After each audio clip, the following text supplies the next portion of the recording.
Türkmenistan vatandaşları hem Türkmenistan'da hem Türkiye'de hem gittikleri her yerde Türkmenistan devletinin bu vahşi politikasından dolayı, uyguladığı gayri insani yaklaşımdan dolayı, zulüm politikasından dolayı eziyet çekmeye bu insanlar devam ediyorlar. Bu yerde problemler Türkmenistan'ın çinovniklerin öz işini yerine getirmen için şu problemler çıkıyandığını özümüzden öğrenmemiz.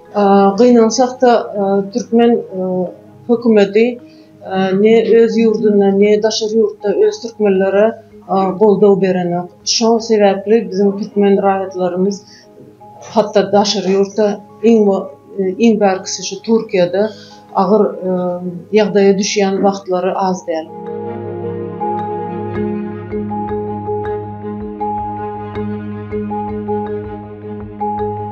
Türkmenistan hükümeti diğer ülkeler gibi gerekli belgeleri temin etmemektedir.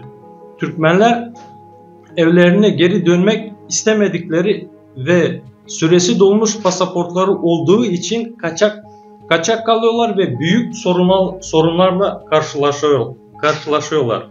Yukarıdaki belirttiğim gibi Türkmenistan hükümeti yurt dışındaki vatandaşlarına pasaport vermekle yükümlüdür.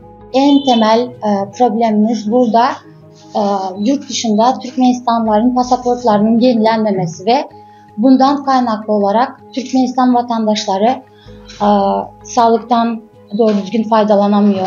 Binlerce çocuk eğitim hakkından mahrum. Binlerce Türkmenistan vatandaşı kadınlı erkekli geri gönderme merkezinde aylardır tutuluyorlar ve ne deport olabiliyorlar ne serbest kalabiliyorlar.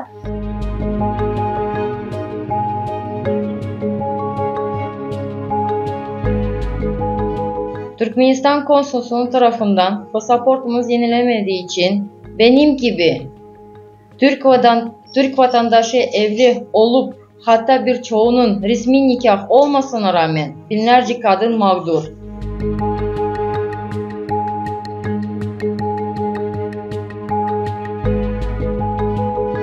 ...16 Ağustos 2022 Türkmenistan Devlet